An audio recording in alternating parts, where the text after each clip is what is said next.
Today we will discuss a topic that I have mentioned many times in my lectures in passing, but today we're going to shed a little bit of extra light, and it is especially relevant given the circumstances right now in Gaza and in Palestine, and that is our history as a Muslim ummah, our relationship with the Jewish people for the last 2,000 years before the creation of Israel, for the last 15 centuries.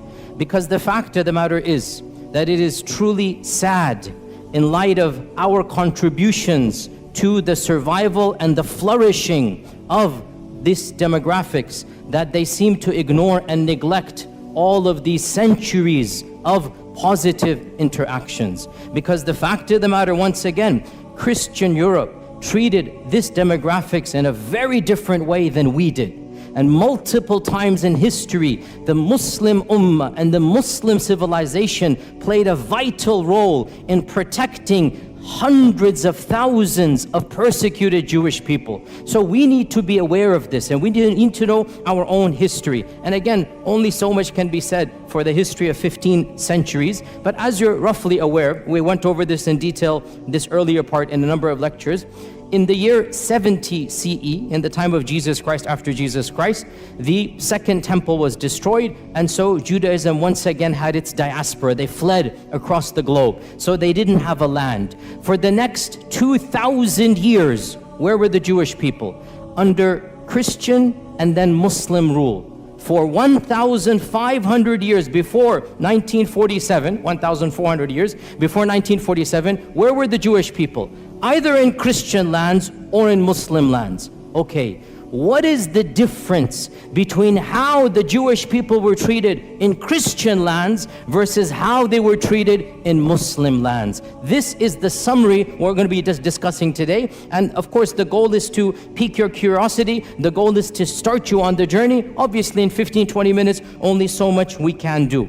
We need to understand Christianity from its inception has been extremely intolerant of the Jewish people. Why? Because according to their theology, what did the Jewish people do to their own God, to the Son of God? Well, according to their theology, what did they do? They murdered the Son of God. So from the beginning, there's a term that is found in Christian literature. I'm not inventing this term. It's called Christ killers. This is what they called the Jewish people, Christ killers. And that is why, generally speaking, in ancient Christianity, medieval Christianity, Jewish people were not treated as equal citizens. They didn't have the right to own property in most of European history. They were forced to live in special areas. The ancient term for this in Venice, the Venetian term, is still used in English. Guess what that term is? Ghetto. That term ghetto, where does it come from? Now we use ghetto to mean what? A very poor, very impoverished part of the city. Well, it was called ghetto for the first time in Venice in the 1200s from a Venetian term to mean low class. It's literally a term that was used for Jewish people. The term ghetto in English comes from them having to live in a separate place of the city. Jewish people in Europe were prohibited from any noble profession. They had to take ignoble tasks. They were prohibited from owning land. They were prohibited from rising up in the ranks of nobility. In fact, the one job that they were not prohibited to do, and that's why they started to do this more and more, was the job that was prohibited by the church, and that is lending of money. The church said you cannot lend money on interest. And Christians, if they do so, they're going to go to hell, they're going to be damned. This is Christian law, by the way. Jewish people were exempt because they're not Christian, and they couldn't work in so many other areas. This is not anti-Semitic, I'm teaching you history. This is a fact. Jewish people then took on, by and large in Europe, the profession of money lending, charging interest. Because they weren't allowed any other job. They weren't allowed careers, and this was prohibited by the church. You'd be damned. So what did they do? They became the proto-bankers, the first bankers. And so what's going to happen, slowly but surely, their wealth did increase. This is not a anti-Semitic. It's the fact of the matter is that they were involved in this profession, and that is why rich dynasties from this group did begin to rise in the 15th, 16th, 17th centuries. But that's because They were the ones lending money. Eventually the church had to buckle under pressure and change their law and say it is now allowed for Christians to do. Otherwise, Christians forbade Christians from lending money with interest. It was haram for them. The church would excommunicate you. That's why this group began to do this. In the 11th century, when the Crusades was announced, in 1095, 1096, the first Crusaders, they left England, they left Italy, they left France, and they made their way to Jerusalem, wanting to free, quote-unquote, Jerusalem from Muslim lands. Do you know what happened before they reached Jerusalem? They started massacring Jewish people. Where? In Europe. Why? What has that got to do with Jerusalem? They began to reason, if we're going to go to Jerusalem where Jesus walked, we should avenge his death before we get there. And so, thousands, this is the first time where pogroms happened against Jewish people. Entire cities in Europe, entire cities in Germany, this is in 1096, 1097, entire cities were decimated from their Jewish populations. It is really pathetic what the Christians did. The women and children ran to the synagogues begging for freedom, and they burnt the synagogue with babies in it. They burnt it. Who? The Christians. Why? Because these are Christ killers. I say this because you need to know, where is this anger, where is this anti-Semitic coming from? It's coming from Europe. We Muslims had nothing to do with any of this hatred. And you need to know the irony of how we can be accused when in reality this notion of anti-Semitism comes straight from Europe. In the year 1215, the church gave a decree that Jewish people could not live like normal citizens any Christian land. They had to wear a different clothing. They had to live in different places of the city. They had to have specific professions. This is the Vatican. This is the church normalizing the discrimination of Judaism. This is in 1215. Don't be surprised in a few decades, 1290, King Edward of England said, I don't want any of these people in my kingdom. So he made a decree to expel every single member of the Jewish faith from England. For 400 years, there were no Jewish people in England. 400 years. Why? Anti-Semitism. The king said, none of these people are going to be here. And Shakespeare writes his plays during this time. But the stereotype, the negative, evil stereotype remains in the psyche of Europe. Go read Shakespeare's plays. Go read how he writes about Shylock the Jew. This is Shakespeare, not me. Shakespeare is an anti-Semite in every sense of the term. The stereotypes, the negativity, and ironically, he's never interacted with the Jewish person because there are no Jews in England when Shakespeare's writing because of the decree. Only in 1680 or something, the king relents and allows them back in. And that is why, by the way, to this day in England, the Jewish population is very small compared to other places in Europe because for 4 centuries, they were banned. And one of the worst manifestations of anti-Semitism took place in Andalusia, but not under us. When Ferdinand and Isabella Reconquista, when they conquered Granada, the Muslim land, when they conquered Granada, the first decree, less than 1 week or 1 month after they took power, 1492, they made the decree. It's called the Decree of Al-Hamra because it was in the Hamra Palace. There shall be no Jewish people living in Andalusia. Hundreds of thousands of Jewish people were forced to convert to Christianity or were sent into exile. The entire population of Iberian Spain, and there were, we don't know, 300,000-400,000, 500,000 Jewish people, they were either forced to convert under torture or they had to flee for their lives. And this is one of the worst manifestations. Now you get to Hitler in the 1930s and 1940s, which is of course the worst anti-Semitic outburst in all of human history. And this needs to be said bluntly. Hitler did not come in a vacuum. Hitler is tapping into mainstream Christian notions of anti-Semitism. The term anti-Semite, the birth of anti-Semite, the notions of anti-Semite, it has nothing to do with Arabs and Muslims. It is European and Christian through and through, 100%. Even the term is invented by the Christians and used by the Christians. This is just a summary of Christian lands. Let's move on to Muslim lands. Subhanallah, wherever Muslims went, went and there were Jewish people, the Jewish people faced a type of flourishing. They were given a type of protection they could never find in Christian lands.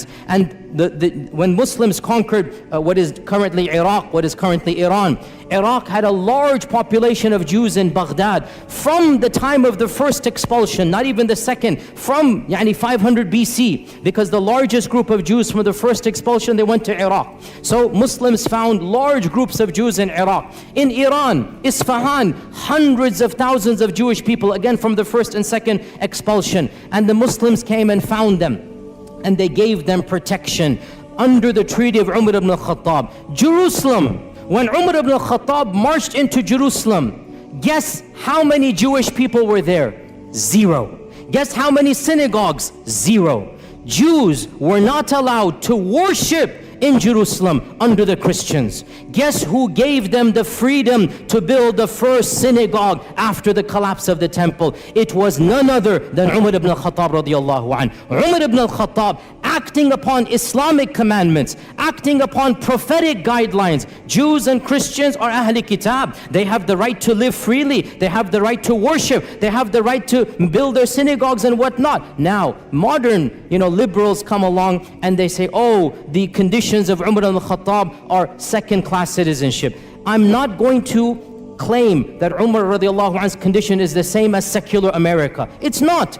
But we're not comparing Umar ibn al-Khattab to secular America. Secular America is a different notion where religion plays no role. In the Islamic scheme of things, religion plays a vital role. So if you're a Muslim, yes, you get perks and privileges, no doubt about that. And if you're Ahl Kitab, there's certain things. For example, you cannot convert people to your faith. For example, the synagogue minaret, or the temple in the synagogue cannot be higher than the minaret of the mosque. I agree, these are conditions, but we're not comparing Umar ibn al-Khattab to modern liberalism. We're comparing Umar ibn al-Khattab to the rest of the world. The fact of the matter, never once in all of Islamic history was there a policy to kill all Jews. Was there a policy to persecute all Jews? Was there a policy to expel all Jews? So Umar ibn al-Khattab radiallahu anh allowed the Jewish people to come back into Jerusalem. This is the first time they could come back and build the first synagogue under the Khulafa al-Rashidun. And the rest, as they say, is history.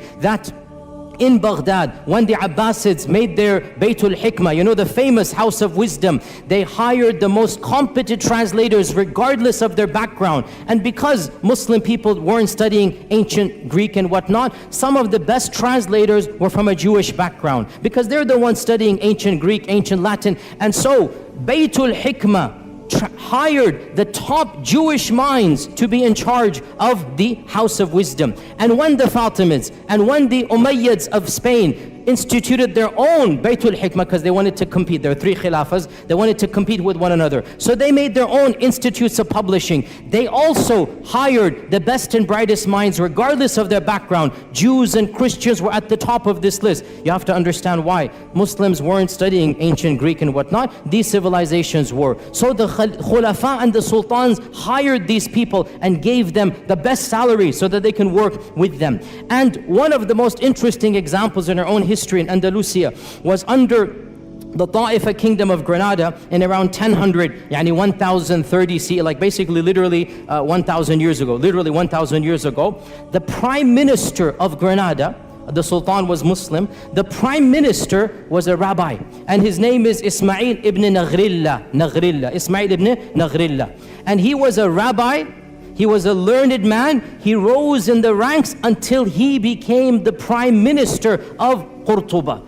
This is a Jewish person, and the people loved and respected him. The Muslim population loved and respected him. The books of history mention that when the Reconquista began, because Reconquista took 500 years, right? When it first began, Ibn Naghrilla, this Jewish vizier, was leading the Muslim army in jihad to defend Qurtuba against the Crusaders. Can you believe this? And because in those times everybody dressed up in a particular garb, they wore Quranic talismans for the time, Ibn Naghrilla, it is said, wore the Quranic coat of armor, verses of the Quran, and he's leading the Muslims in actual jihad against the Christians who are invading against Qurtuba, and he defends and he wins and he protects Qurtuba. So this is the reality of Jewish life under the rule. Now, some people point out that 20 years later, a mini massacre occurs. And this, you have to be careful, sisters and brothers. When you read these types of things, do your research. Do your research. It is true, a mini massacre occurred against the Jews of Qurtuba. But why?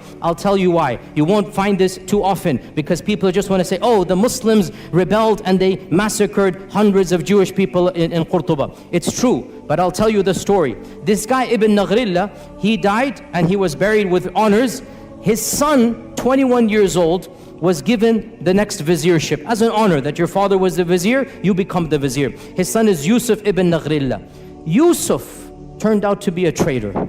And the first thing he does, he writes a letter to the next kingdom. If you invade on such and such a date, I'll make sure you win over the kingdom, I'll distract the army and whatnot, but there's one condition, you must make me the ruler, and I'll pay taxes to you. Okay? So this guy, Yusuf, he attempted a coup d'etat. And he got his people to support him. And obviously his people were of a Jewish background.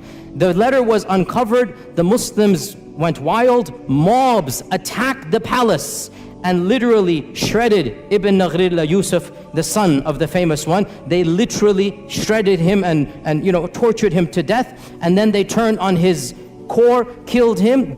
And then it is true, sad, the mobs turned on the Jewish quarter because they thought this was a Jewish revolt against the city. And innocent people lost their lives. But the point is, no sultan gave the command, no government instituted this, and the reason why it happened was not because they were Jewish. It's because the notion came that the entire community is treacherous to us. That's why this happened. Then things went back to normal and Jewish communities began to flourish. Within 150 years, the greatest Jewish mind in all of Jewish history was born and raised and studied in Qurtuba. Who is this person? Who can tell me?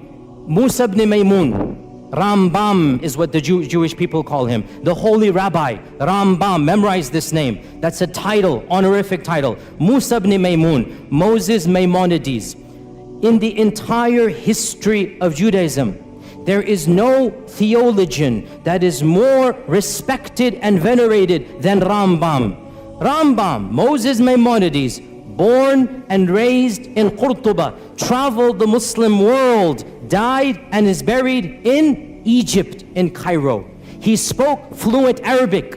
He went through the madrasa systems. In those days, if you wanted to study, you went to the madrasa, right? And the madrasa is religious. So you study the sciences along with Quran and tafsir and hadith and fiqh. So Musa ibn Maymun, as a Jewish student, was not just given the freedom, he excelled in his studies. And his biographers mentioned this. I'm not making this up. Read his modern day biography. He lived like a Muslim, prayed like a Muslim, recited Quran like a Muslim. Nobody forced him. It was free. Andalusia, you could be who you are. But he was in such awe of Islam that some people say he secretly converted for a few years. Allahu A'lam. But he lived like a Muslim in the dorms. And there was no pressure because in Andalusia, there was a type of religious freedom that was not found anywhere in Europe. You could be a Christian, you could be a Jew, you could be a Zoroastrian, you could be a Muslim, and everybody lived freely in Andalusia. But Rambam decided to act like and memorize the Quran like a Muslim. Eventually, he goes back to his rabbi, profession, and he begins writing. Now, this deserves an entire lecture. I don't have time to get into there, but it is one of my areas that I love to read about because intellectual history is my area. Moses Maimonides, listen, I'll just summarize it. He took Islamic concepts and he Judaized them. Mainstream Judaism is influenced by Moses Maimonides, and Moses Maimonides is influenced by Islamic thought. Now, this is not a conspiracy. Again, look this up. In fact, there's an entire entry in the Stanford Encyclopedia. I just saw this today to make sure that I can reference to you. The Stanford Encyclopedia Online, which is one of the most largest online encyclopedias. The Stanford Encyclopedia of Intellectual Thought has an entire article, the Islamic influences on Moses Maimonides. And of them, his proofs for the existence of God, his concept of God is coming straight out of Al-Farabi Al-Kindi. His notion of prophethood and what is prophethood. His notion of even theology. Pause here. Footnote. This sounds strange, I know, but Judaism, by and large, did not concentrate, did not care about belief. Judaism cared about what? What? Law. Judaism cared about how you act. It had almost nothing to do with Aqidah. That's why they don't have any book on Aqidah. The first book of Jewish theology, who wrote it? Rambam. The first book. And you read this book, and you are reading Al-Farabi, Al-Kindi, you are reading Islamic Mu'tazili thought, his conception of God, of the attributes, of Qadar, his conception of prophethood, it is coming straight out of his madrasa training. And this is now mainstream Jewish belief. I'm not making this up, this is well known. Mainstream Jewish theology is coming straight out of Andalusian madrasa. He just changed it, made it a little bit, and he wrote a creed.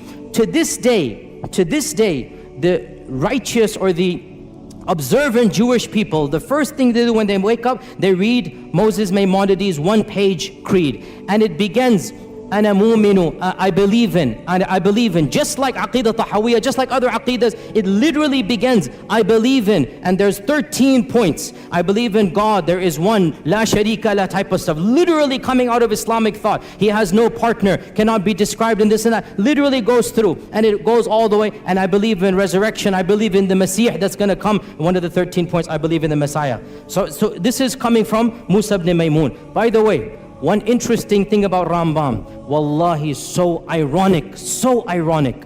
He became the best physician of his time because he mastered Ibn Sina. So he read Ibn Sina, he mastered Ibn Sina, now he's the best physician, he works his way up. Guess who he becomes the personal doctor to? None other than Salah ad-Din al-Ayyubi.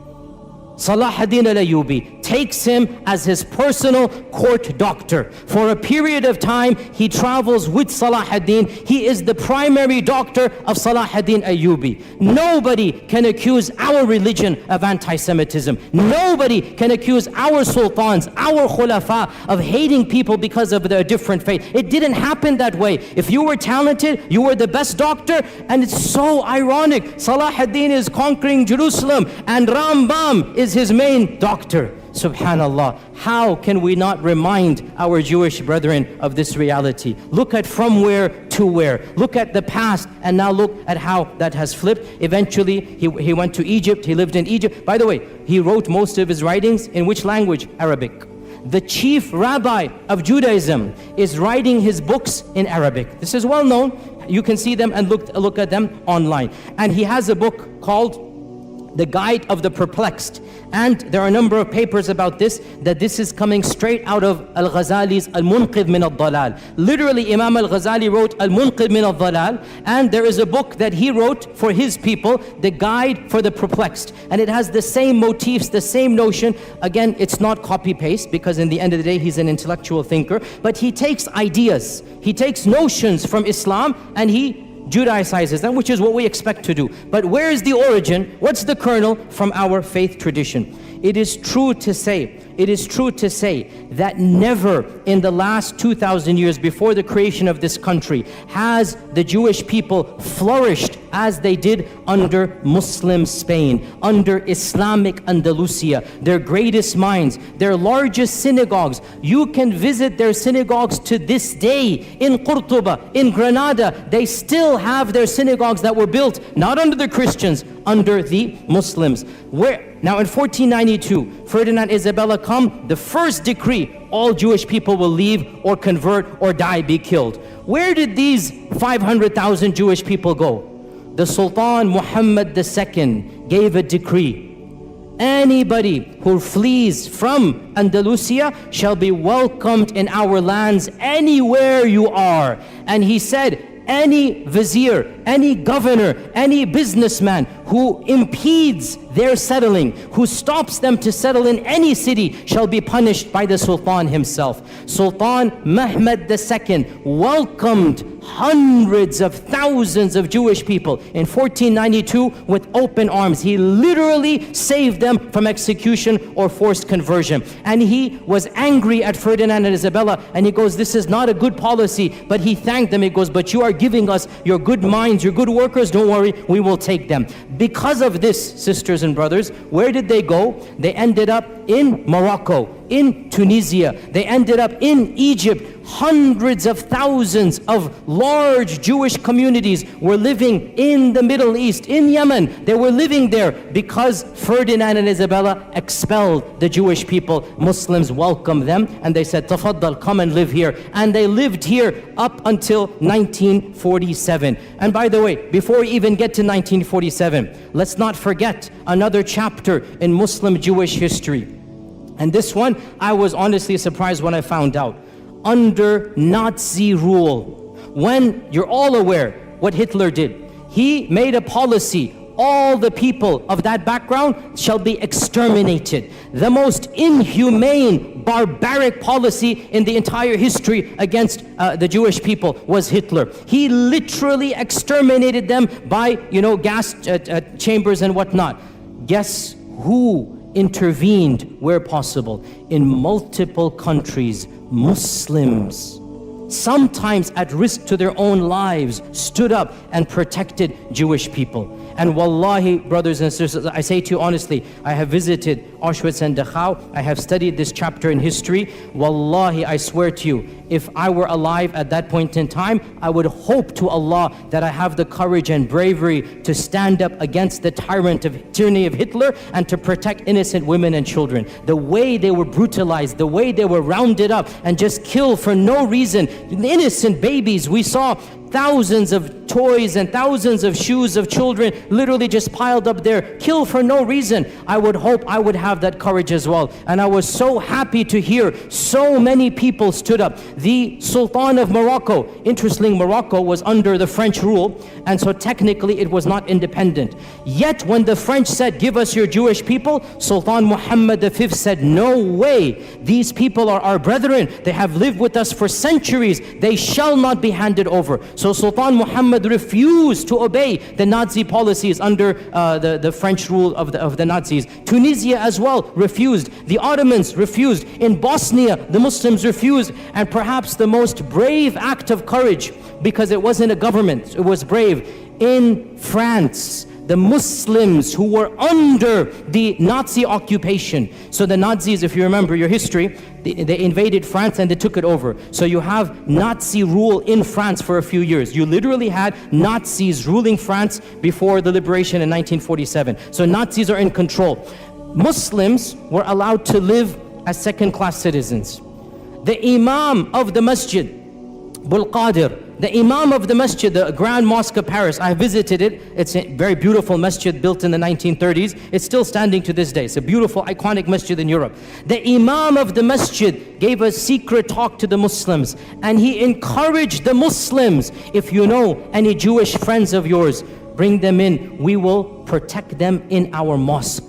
The basement of the masjid became a home for the Jews under Nazi rule in France. And this was engineered by the Imam, the Sheikh.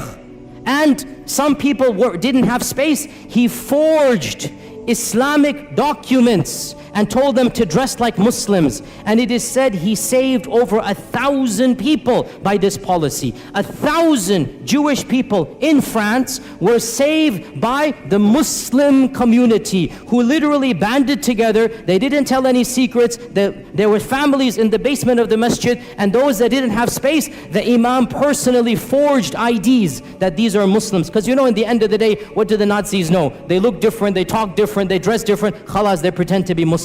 This is what you call Islamic rule. This is what is akhlaq of the Muslim. When this tyrant comes, you're not going to allow him to do this. You will protect them. And so it is truly sad that all of this history has been completely forgotten. What happened? Obviously you're aware, in 1947, it is estimated there were around less than 1 million Jewish people living in Arab and Muslim lands, less than 1 million, maybe 900,000. That's a huge number, by the way, especially after World War II. After World War II, you had more Jewish people across the Middle East and Arab lands than anywhere in Europe, right? So almost 1 million living in Yemen, in Cairo, in Iran, in Morocco. These are all people of Jewish background. What happens in 1947, the country of Israel is formed, and they make a call, a plea, that if you come here, you will be given perks and land. If you come here, you will be given a better economic status. And so majority of them migrated. Why did they migrate? Put yourself in their shoes. It's their land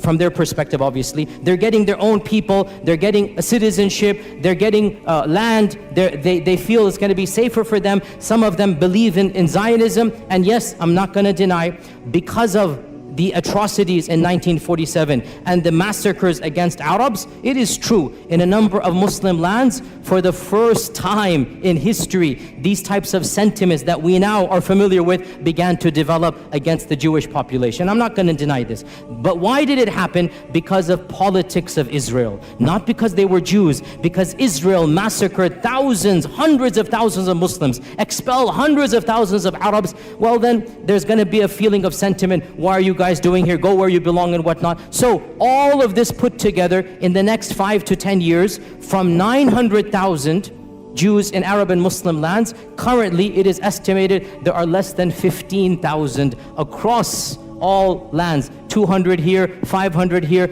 all of them have come to Israel. But one final point, and with this we conclude. Subhanallah, this is something you need to know, O Muslims. This division of living under Muslim, living under Christian, it had and has and continues to have a profound impact on the demographics of the country of Israel. Judaism is divided into multiple groups. The three most important groups: number one, Ashkenazi; number two, Sephardim; number three, Mizrahi. These three divisions go back to whether they were living under Europe or under Muslim rule. And the most Europeanized Jewish people are the Ashkenazis. These are the ones, they never lived under Muslim lands. These are the ones, they have a different cultural background. They're more European. Generally, they're more secular. Generally, they're the ones in charge. Generally, they're socioeconomically privileged, and they're the governments ever since the founding of Israel. Sephardim are those Jewish people that were kicked out of Andalusia. And Mizrahi are the Jewish people who lived in Arab lands, Yemen, Iran, other places for many millennia. They are the smallest. Generally, Sephardim and Mizrahi are more pious. They're more orthodox. They're more religious. They're more believing in God. And a lot of you don't know this. In Israel, they are treated like second-class citizens. In Israel, because they can tell by your looks, they can tell by your name, they can tell by your culture. The Ashkenazis, who have a white skin color, are the superior class. And of course, there's even a lower category, the Falasha, which are coming from Ethiopia, and you should see how they are treated in Israel. They are the lowest of the low. But above them are the Mizrahis, and above them are the Sephardim. Sephardim and Mizrahis, they are ghettoized in Israel.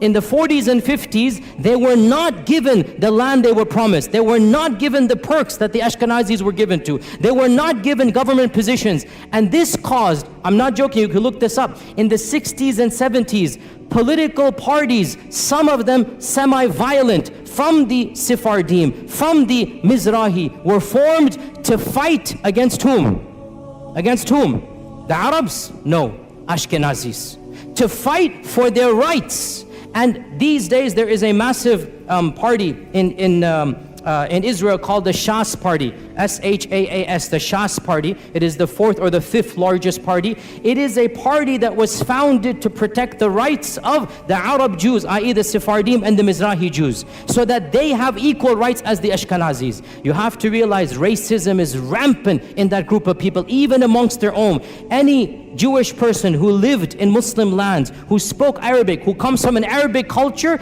is not treated with the same respect as the Europeans. And this is well known open secret. Go look it up. Go do your research in this regard. So this is one point. And then I want to conclude on this point, sisters and brothers, and that is that we are not mentioning this. Wallahi, we are not mentioning this to remind them of a debt they owe us. No.